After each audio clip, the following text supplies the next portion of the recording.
Hi, this is Privateer Station, and today we're bringing you day 432 of Russian invasion into Ukraine. As always, with former advisor to the Office of the President of Ukraine, Lieutenant Colonel Olexiy Arestovych, and Mark Feygin, Russian opposition politician and lawyer. And to our viewers, thank you for your continuous support, guys. We appreciate your help. You help us to stay online. Enjoy.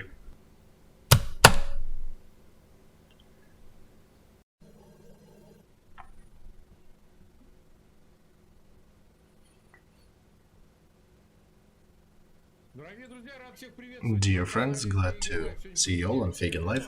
It is Monday, May 1st. Time is 7 minutes past 10 in Kiev. Same time is in Moscow. Apologies, we've had some technical issues and I'm back in my studio. We have over 102,000 starting with us. 25,000 already clicked the like button. Thank you for your patience. This is day 432 of the war in Ukraine. Olexiy, glad to see you with us. Good evening. Yeah, your internet is a little slow today. Anyway, please continue sharing links to that stream. Click the like button. I think it'll be a very interesting stream today. And do not forget to subscribe to Feygin Live and to Olexiy Arestovych channel, a friend of ours who is also doing the live stream on his channel that you can watch there as well. And you have not done that yet, if you're watching that in English, subscribe to Privateer Station. Alright, in the United Nations, there was an interesting vote this week. I'm bringing up in English the resolution. Those who are interested, we translated some of it into Russian here. So what is about? This is a document about cooperation. Let me quote a few things from it. It is about cooperation between the United Nations and European Union, but what's noteworthy is that China, along with several other countries that have not done that before, have voted to support this resolution, which calls Russia an aggressor. So cooperation was adopted, the cooperation document was adopted on the 77th session of United Nations Assembly. 122 countries voted for, 18 abstained, 5 voted against: Belarus, North Korea, Nicaragua, Russia. And this document indicates about Russian aggression against Georgia and Ukraine. So given the current situation and Russian continuous aggression, I'm quoting, first against Georgia, now against Ukraine, we need to strengthen cooperation between the United Nations and European Union.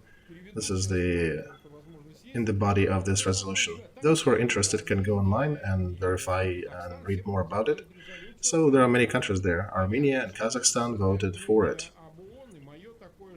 And you know, my opinion about United Nations, that this is a stamp collectors organization. But regardless, we are curious about Chinese position, and in the aftermath of their visit of their Minister of Defense to Moscow, here's their position. First, they called Zelensky, and now they're supporting resolution in the United Nations. And one cannot say they just missed that point about aggression and voted by mistake. Chinese usually do not make mistakes like that. If they do, they quickly roll it back, just like with their ambassador in France, that episode we discussed. So what do you see in this? Is there any message or something here? So besides China, there was also Brazil, Kazakhstan, and India, the whole set of allies that Russia trumpeted before, the countries that they used to have good trade relations. It just shows that the whole situation is far from idyllic, as all these countries are supportive of the document stating things as they are, that Russia is an aggressor. I think India, out of that group, is playing a long-time game that is called try to solve an equation between 1.5 billion people that they have and the need for food and fuel and the rest. And they don't want to quarrel with the West. whom they see as a good partner for themselves and actually for China as well, for their development of the region. But they did support the ceiling, the $60 ceiling for oil sale. In Moscow, they've been cursing about it and saying that this is a real treason from India. India, by the way, cancelled their annual summit in December that used to happen in Moscow every year. And also Brazil, their rhetoric changed quite a bit after a visit to Portugal and Spain, and now it is more moderate. We understand why Armenia and Kazakhstan support that document because they understand, especially Kazakhstan understands that Russia can annex the northern part of their country as well. China is upset at Moscow for both things, for the war and for the way they wage a war, which also is not favorable in China. And memorandum they signed in Moscow between Xi and Putin, Article 13 or 12 said about non-nuclear proliferation, and then a day after, Russia declares that they're supplying nukes to Belarus. So here is the pushback. This just once again is a message to those who are afraid that China might support weapons to Russia. From position, we call this an aggression to actually supplying arms to an aggressor. This is a big distance. It's quite unreal to cross quickly. And one needs to applaud Russian political leadership and their genius strategic course if even these countries, whom they usually relied upon, are now turned into people voting against Russia. Not exactly against, anti-Kremlin, one could use that word, but definitely calling things as they are. Now, South African Republic also came up with some news from there saying that, well, we'll have to arrest Putin if he lands here at the BRICS summit. Yeah, there is a bit controversy about that statement, right, still, but 3 days ago, their ruling party made a statement, right, the National Congress made a statement that we might exit Roman statute not to arrest dear Vladimir Putin, and now they already have a special group what to do if he flies in, actually, for the BRICS. So they're discussing how they can arrest him if they have to. So the fact is simple. Rammstein coalition against Putin's regime is actually bigger than anti-Hitler coalition of 1945. Not that it solves all questions, but this is a good indicator, right? And sometimes majority is not right. Things happen in Earth's history, but in this case, I think it's very indicative of the Russian course and what people think about it around the world. I also need to specifically highlight Lavrov. Yeah, on the session where he was attacked left and right, and he managed to hold his old school and hold his horse long face without fretting. Not Gromyka, not the old Soviet apparatchik, but same school. Well, yeah, he's not nearly the Gromyka class. He is probably closer to Vyshinsky. Vyshinsky, by the way, was Minister of Foreign Affairs. Besides being a Prosecutor General of Soviet Union, he was also representing Soviet Union back in the days of early nations. All right, let's continue. In Bryansk, in Russia, for those who don't know where it is, there was an explosion on the railroads.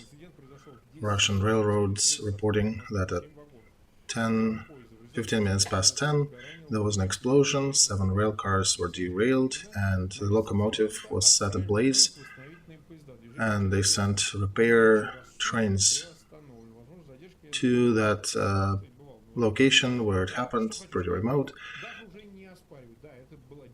and they're not even arguing that it was a diversion. I just got back from Berlin, so I don't know a lot of details, but I saw that, and they already started a criminal proceeding under diversion pretense, so they're writing it's partisans. I don't know how true it is. That's what I'm getting in my mail. So I want you to comment on this. There is something burning in Russia and exploding there daily. And we started a poll online right now as we go on the live stream. And the question today sounds, do you think diversions might help Ukraine win this war? Why are we asking it this way? Because the same thing happened in Belarus. They were blowing up railroads, and they actually helped Ukraine quite a bit. Those who got caught get punished severely with long prison terms and all. So my advice, if you are resisting, if you are part of the partisan movement, leave. If you think you left any trace, leave the country. Don't stay there. And so far, according to our poll, 94% are supportive of diversions on the railroads in Russia, and only 6% are saying that they will not help in winning this war. Remember last week when I did another stream about the call of Xi Jinping? Would it be of any help to the peace in Ukraine? Most people are not believing that. But look at this today poll. Most people, we're talking about aggression now. They're saying that aggression actually does help to win over that blatant Russian imperialistic behavior. So what can you say about the railroad war? Oh, besides that, Mark, there is also power line war happening there. In Leningrad region, the big or noticeable power line was fallen by someone and caused enough damage for a bigger part of the region. So I can only say thank you, dear partisan. Thank you for your belief in our victory. We shall, and your input is important. And I think it is just the beginning. I think there'll be more escalations happening there. I was telling them from the beginning, stop it, move the troops out of Ukraine, because there'll be a blowback. And frankly, there are a lot of partisans, Mark, and many of them are getting angrier and angrier at the regime. In Crimea, there's been more activities. There was an oil depot there that was blown up by UAV. And in Ozyorny, in one of the airfields, they were trying to shoot down the UAV, and as I understand, shot or damaged their own jet. So, yeah, partisans are pretty bold. They're working not only at night, they're working in the daytime. And yeah, especially in Crimea.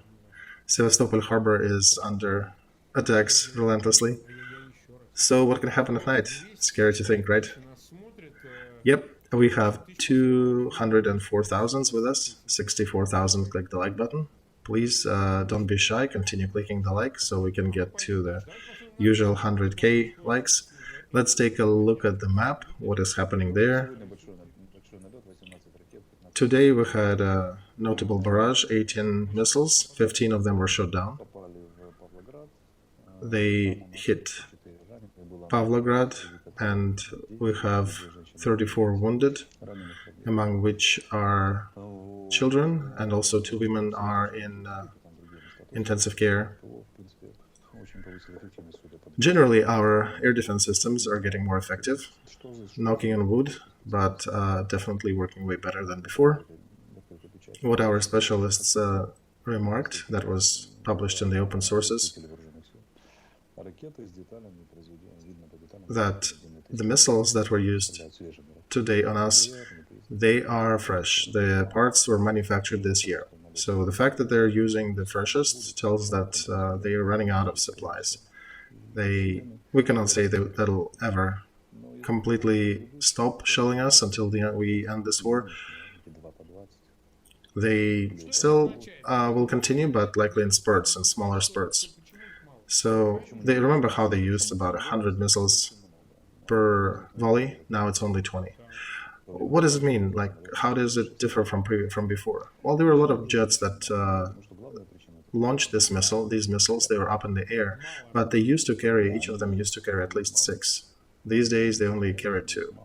So, A, they still have missiles. They will continue shooting. B, it's way less of them than they initially had. Their resources rather depleted. And they're trying to solve some weird tasks, from my point of view, useless and idiotic, but they're still continuing. And Russian Ministry of Defense is stating that at night, high precision weaponry of the naval from the naval sources hit the targets in Ukraine, including Pavlograd and other places, military targets, as Russia claims. All right, as we see, civilians are dying every time. Russia is coming out every day and saying they're shooting at the military targets. Mark, civilians are not sitting at the military locations, right? Especially if there are kids and women dying there. That means that high precision tool is not exactly too precise, or they're shooting it in the wrong direction. All right, you've seen the note by Prigozhin. People are discussing it. He said that there are only 2.9 square kilometers in Bakhmut under Ukrainian troops. So we're looking at deep state map. We can see that there's a little bit of Bakhmut still under Ukraine, and portion of road is still apparently controlled by Ukrainian forces, but the remainder actually is pretty small, right, visually. I saw a statement by Kirby, an official representative from the United States, who said that if to translate to a simple language as the biggest idiocy over the last 50 years, military speaking, is the storm of Bakhmut by Russia. He's quoted 20,000 dead, 50,000 wounded, stating that Russia could have used these troops smarter in other locations, but they're like monkeys in that monkey trap, holding that banana and losing their people in that location, and mostly wasting a lot of their human resources. So this time, frankly, Kremlin managed to surprise me once again. On the 28th of February last year, I formulated a principle that in order to understand how Russian leadership will act, I would need to invent the most idiotic version that I can concoct and predict that thing, and usually that matches.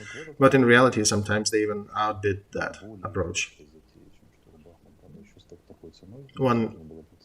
It's really an idiotic idea to storm Bakhmut, and they were probably hoping that we'll waste our resources and people dedicated to counteroffensive in that area.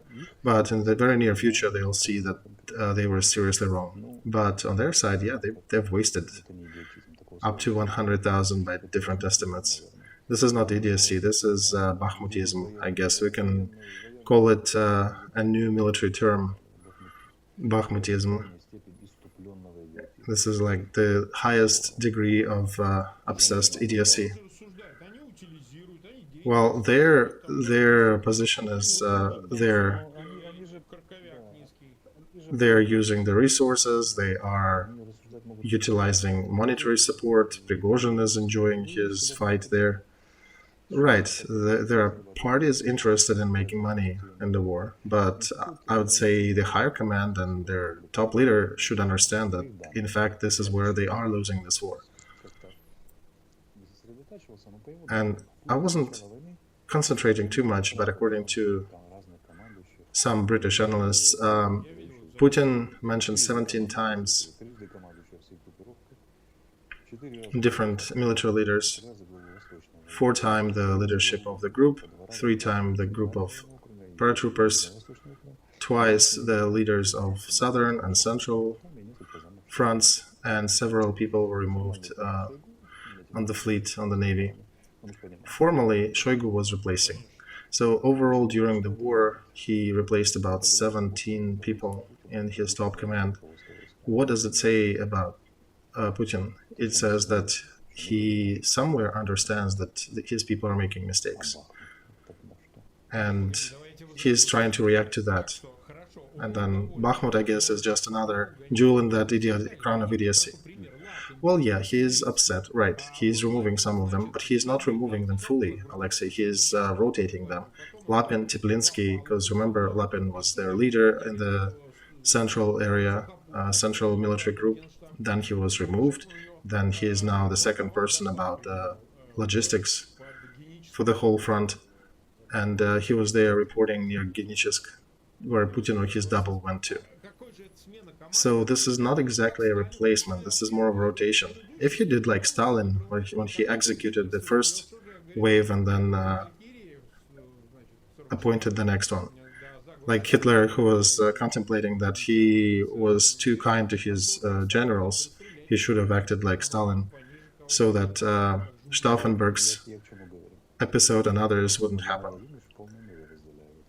Why am I bringing this up, Mark? Is that Vladimir Putin is a definite part and parcel of that Bakhmutism happening on the front. But he's not military. Yeah, he's not military. He should actually see a higher perspective, a wider perspective than military. Military people only see war. So, generally speaking, Bakhmutism, an idiocy. That's a good name for that. And there was one little piece of that publication that at the beginning of this war, there was no formal leader of that special military operation, as Russia called it. So it started as a general command operation, where General Gerasimov was the official leader, but unnamed leader of that. And I think the initial management was done by his first assistant. I don't even remember his name. Right, so that's a no-name, basically. That's a no-name operation. He was doing that, I think, just to highlight for his own genius. Mark, I think it's not because Putin wanted to claim that. I think it was because the way that Russian troops are doing that. Oh, you mean Putin? Yeah, might be, but I don't think he needs official appointees or order or somebody who's the leader of that. It could be a secret order who is running the operation, who is appointed to do what. It might get spilled later in the public domain, but that Bakhmutism is really finishing the last of common sense in the Russian military operation. If you look at the map, they're doing the same thing in Avdiivka, in Mariinka, and by the way, in Bakhmut, according to our statements, we are pushing back and doing some counter operations. Our General Syrsky and Hortitsa mentioned that they took a few positions back in Bakhmut. And in Kremenaya, a little north of Bakhmut, he also said that our troops took a few positions and got 10 prisoners of war. So we actually are seeing more and more POWs in our news. Kirby also mentioned that Russian army is exhausting itself near Bakhmut. I don't know, I'm a little surprised at this formulation. I'm not sure about exhausting. I think they are dying. I think they're just dying there, without glory and without sense. Alright, there is one more information in the context of this map that we're discussing, that some prick from Zaporozhye region, Rozhikov, I'm forgetting his name, he's saying that Ukrainian military is moving reserves from the central Ukraine to Zaporozhye direction. Said, I forgot his name. If you want to, you can look him up. It's like the hero of that other, the hero that should never be there, Pidotsar. So do you think this can be a preparation for the counteroffensive? Getting real close to the front line? When Mark, one needs to know to comment that. We don't know. We cannot comment on this. We'll see in the very, very near future.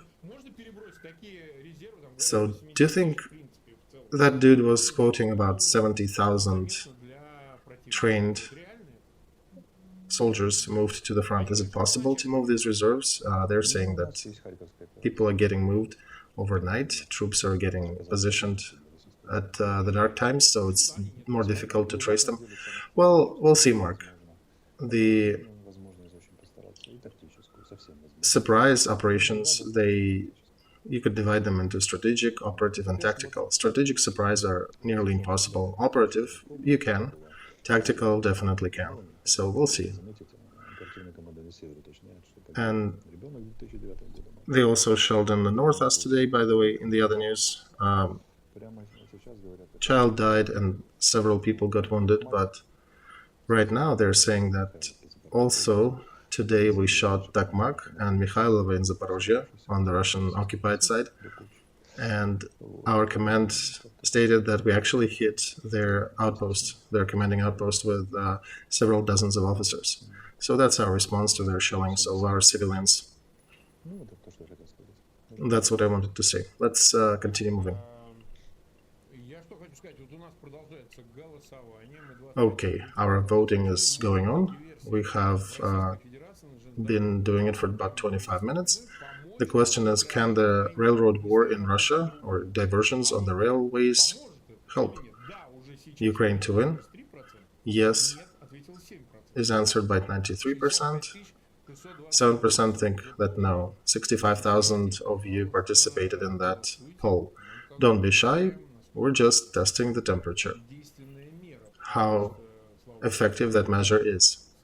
Thank God not many people are dying in these cases, except for the machinists who are risking, but the railroads are definitely getting damaged, and it takes time to repair. 252,000 are with us. 90,000 already clicked the like button. We're shy of 10,000 to our control milestone, and we are continuing to discuss the news. All right. So there is some information here that the viewers are asking about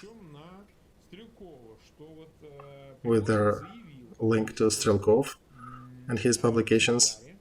Who posted that Prigozhin said that in Solidar, after it was taken, that there were some underground communications or underground mines where they discovered some of the military equipment that Ukraine armed forces didn't have time to evacuate. So how realistic do you think these statements are? He actually showed some video. This is hilarious, actually. And this news said what? Western arms? Western arms in mines. Okay. Sorry, I'm a little sick. Get well, thank you. In Solidar, in the Soviet times, there were huge reserves in millions of different kinds of arms, outdated, but still. Like machine gun, Maxim machine gun, Mosin's rifles, Simonov carbines. So since 2014, when we managed to hold our own and did not let Russia take more than they did in Donetsk, we were taking out these weapons out of these shafts. There was a lot. There were huge warehouses there, big stockpiles. And there was not just arms and bullets, there were some other pieces of valuable equipment, and we took all that out. Western arms have never been lowered into the shafts because these mines are deep, it's not convenient, and why do you want to put Western arms that are required on the front somewhere? And then, so we never put the Western things there. Now, when our troops were retreating, we blew up these mines, and perhaps there could have been something that is still left from the earlier cache there. And I don't know, maybe 200 Mosin rifles, 100 years old. But that statement that we captured 3 million units of Western arms, this is lies. This is blatant lies. We can maybe call it solidarism now. They just need some wins, and that's what they're inventing. And he's saying we can exchange some of these arms for artillery shells. That's what Prigozhin stated in his video. Well, if you can find somebody who likes Mosin's rifles and Maxim machine guns, some vintage arms collectors maybe. But frankly, looking at what they're using for the arms now, these outdated samples can be used later. They can probably repair that, clean it up, and give it to their new recruits, because I think they're running out of many other options. And we cannot not mention that little one with the big head and fat hands, Medvedev. He made a statement recently that Twitter is now bending over for Department of State and the Ukrainians. And that's the statement that was published by a Russian news agency. He's an ass, right? Oh yeah, he is. But look, we do have a special segment of our show dedicated to that as. So please continue, Mark. So he, by the way, yeah, he's a vice leader of the Security Council for Russia. But this is a direct quote. Twitter did the same to me as it did before to Trump. So he's comparing himself with Trump here, but different caliber, I think. So continuing, Elon did not cope with the task, unfortunately, and seriously, we can get by without Twitter. At the end of the day, it's just a foreign social network acting in the interests of American side. Why the F we've been posting there so active? We will continue our propaganda goals. Oh, he is confirming that he's doing propaganda, okay. And our goal is to cause an utter defeat for Ukrainian Nazis, to United States and horrible Poland and other Western lies, and we need to get our lands back and defend our peoples forever, and we'll continue working for that. Happy 1st of May, Labor Day, everybody. This is a medical conclusion. I guess we can continue laughing at that.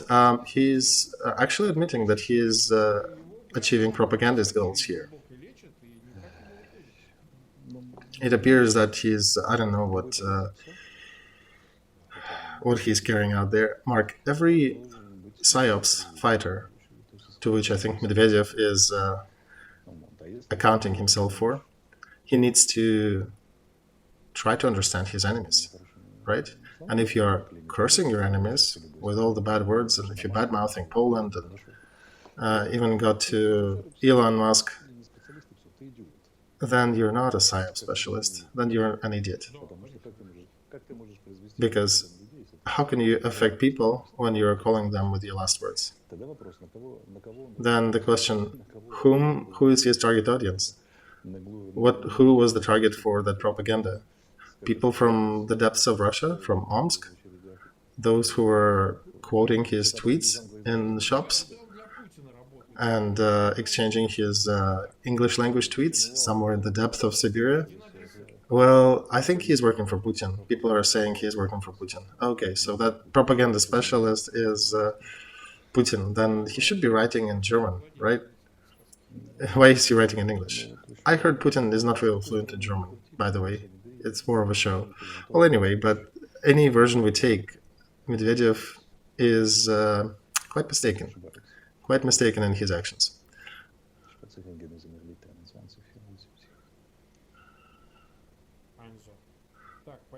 And they switched to German.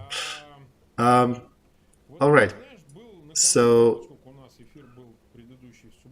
our previous stream was on Saturday, and a day in between our shows, our streams, Macron talked to Zelensky, and they apparently agreed that Paris will supply a strong armored package to Ukraine. And besides, apparently, all the critique towards Macron after his visit of China, after his statement about Taiwan, he was attacked from different sides and criticized.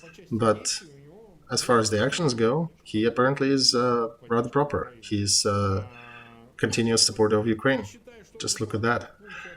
So you think he's making a function of sort of de-escalator in regards to Putin and Xi Jinping? No, I think I remember his election, somewhere near the elections, he published an article where he talked about the principles of new French politics. I think it was the victory of the second term victory, right? So he declared new principles of French politics, which in essence can be compared to the older principles of French politics circa the Third Republic. So, égalité, liberté, France for all good against all bad.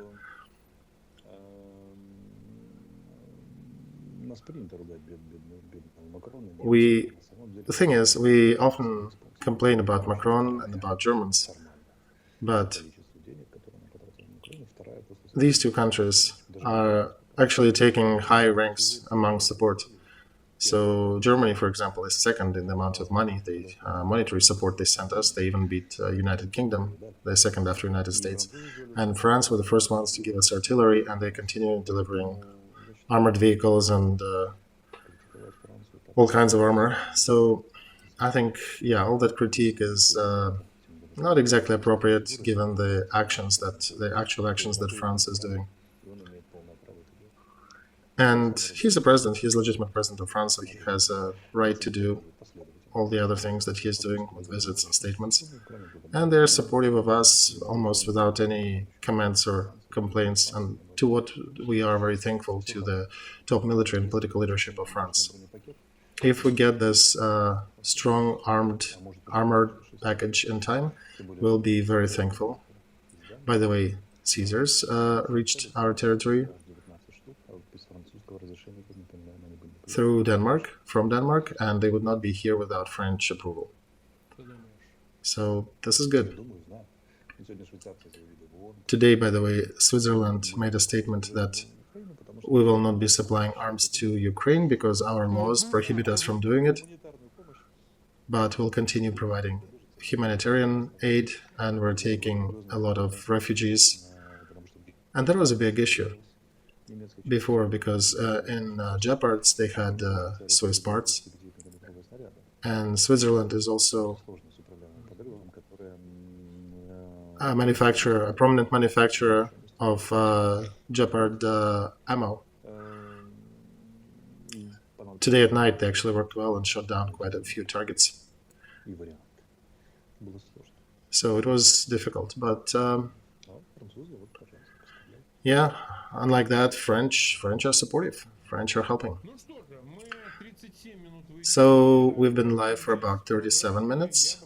Last portion of our stream I want to dedicate to, and I think it'll be a good to one topic, and I think it's a good one to discuss. I just came back from Berlin, where there was a conference of Russian opposition organized by Mikhail Khodorkovsky. He invited a wide circle of notable people, organizations, and individuals who generally belong to Russian opposition. Most of them are in emigration. I'd say probably all of them are in emigration right now.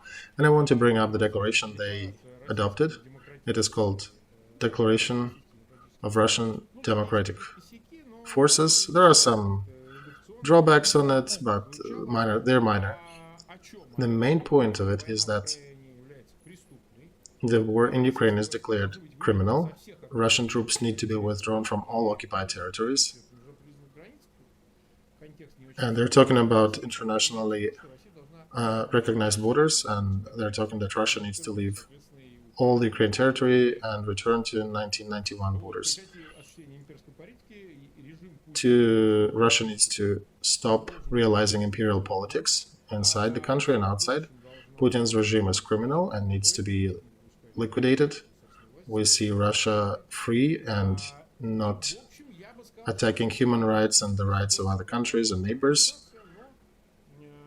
So this is an interesting statement made by Russian opposition, not only liberals, different kinds of it. They're trying to organize and articulate the question of war and the question of Ukraine, and connect it with the criminal leadership of Vladimir Putin. And as of now, this organization, this document was signed by 10,000 people already on change.org. You can sign it, it's easy. Nobody asks you to use your real last name. You can use anything, but we're posting a link to that declaration here in the description of the video. So all of you, especially Russian-speaking ones, please, and Russians, please sign it. If you have Russian citizenship, please sign the declaration. It would be nice to see the effect. I think currently it has a good chance of gathering more than 100,000 signatures.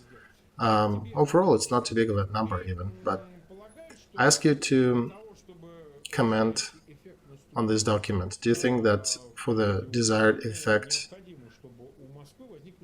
to actually happen, to affect the Russian politics in Ukraine and the flow of war, Moscow needs to start wavering, needs to start questioning itself, regardless what causes it? Bryansk raids from Russian combatants serving in the Ukrainian military, or railroad wars, or opposition trying to sink the power of Putin, his personal authoritarian regime in Kremlin, will collapse. I know you're very critical about possibility of internal coup in Russia. For the most part, I'd agree with you. But in the future, do you think there's any future behind that statement, given the current situation? I'll say first that Russian opposition needs to be represented as some collective organ. And this is not the only one, right? Yeah, this is not the only organization as well, and they're rather nebulous at the moment. Regardless, there's got to be an alternative, even if Russian opposition would be represented by one person, but very vocal. And if you'd be publishing a paper and saying that he's promising to dethrone Putin and to prosecute him for the crimes. So this essentially is a message to not only Russian citizens, but to all those who speak Russian, who can understand that and who considers themselves part of Russian world. And remember, there was another issue when earlier Russian anti-Putin coalition said that they only support Ukraine as far as dethroning Putin from the leadership, and after that their paths part. So there was a lot of blowback and critique. Remember Shenderovich, who also made a statement. Well, yeah, but he's not a political figure. He's a Bohemian cultural leader. So yeah, there's still an opinion that Russian liberal ends where the Crimean question starts. If you scratch a little bit, you can find an imperialist. So that declaration is actually putting an end to that. This is the one killing the narrative to that myth, because war is considered a crime. An appeal is directed at withdrawal all of the troops from Ukrainian territory, and Putin's regime is declared to be illegitimate and criminal. So this is a strong story, and it blows up the narrative that possible liberals who might take power after Putin, as some people think they may be worse. No, that this one states that they will be supporting certain European and democratic politics. Now, this document outlines that. And perhaps it's not the strongest element of things happening in the world now, but presence of this document is better than lack of it. So, first of all, it also can be used to dispel the attacks on Russian opposition. Look, we declare the building of a democratic and free Russia that will not be attacking neighbors. We consider Putin to be a criminal. We want all the troops to be withdrawn. And there is also a special note about end of imperialist politics, neither internally nor externally for Russia. So this is a good document that fortifies positions of those who represent Russia. It's a good story coming from Berlin. Because in Ukraine, the attitude towards Russian opposition is very, very accurate, delicate, rather. People do not trust them. People can trust them only as far as they see them. And I'd say there are probably a lot of people who want to sign this declaration, Mark, but there are a lot of people in Russia who are just afraid for their lives and livelihoods. With FSB and everything, they're afraid to use even fictitious names with IP tracking and all that stuff. So it's difficult. And now we find themselves in a Lenin-like situation. One time answering the question of young commies back in USSR, why are we not creating a revolutionary situation in the West? His answer was, to create a revolutionary situation is beyond the human powers. And we would be naive fools if we tried to create it and tried to waste our resources for that. But we would be more fools if we did not use or have not used the already created revolutionary situation. So we are somewhere here, somewhere at that point. If there will be some reason for which Putin's regime will collapse, they'll be looking for alternatives. And there's no guarantee between among the military and other special services and some other ultra fascists there.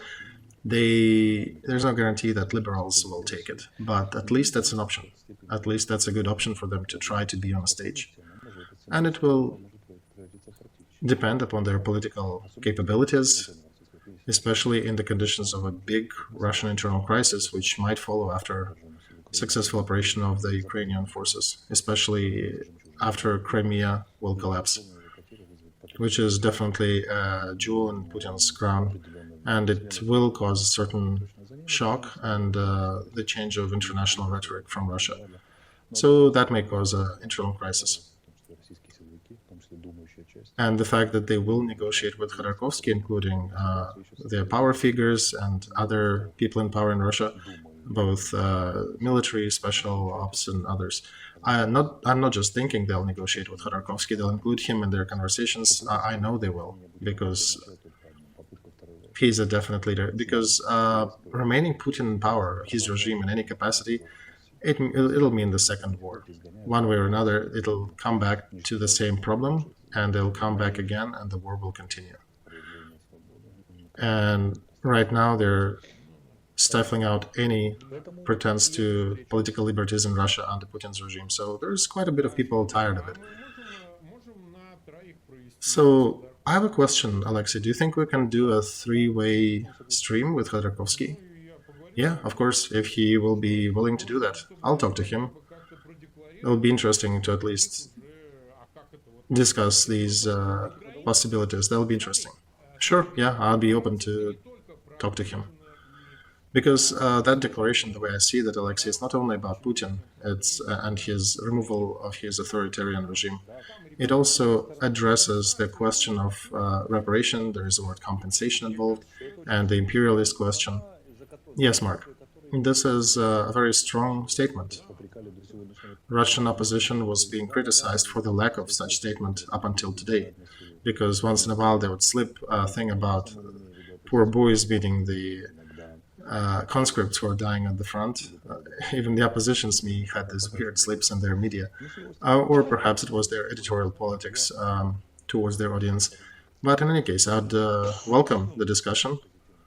You know, I'm an ardent supporter of all positive forms of Russian opposition. I understand that Russia is not going to disappear, and we are destined to be your neighbors to the collapse of the entropy and collapse of the universe, or the second coming. So Putin's comes and go, but Russian people stay, and we'll need to be building some relations with them. Over 10 million citizens of Ukraine have relatives in Russia. So what I wanted to say is that we need a dialogue. We need to converse. All right, then we'll await Mikhail Khodorkovsky as a guest in our stream, and I think we can discuss some details of this declaration and other perspectives together. You know, what's important is to listen that from his mouth. Declaration is one thing, but it's always better to see a physical person calling and making statements about that. When they see that I am Mikhail Khodorkovsky, supportive of this, 1, 2, 3, 4, 5, this is a strong argument. This is a strong political statement. I think Mikhail will use this opportunity to do it. I think his aides and his friends are following our streams from Berlin, so this is a good option. I was actually recording today one Ukrainian stream, and I was complaining about Russian opposition earlier, and I was complaining that there is not enough action from Russian opposition. I did not know about the existence of this declaration, so thank you for bringing it up. And I'm trying to be sober and to kind of walk over the strengths and weaknesses of the opposition. So over there I talked about the weaknesses, but this document actually is good.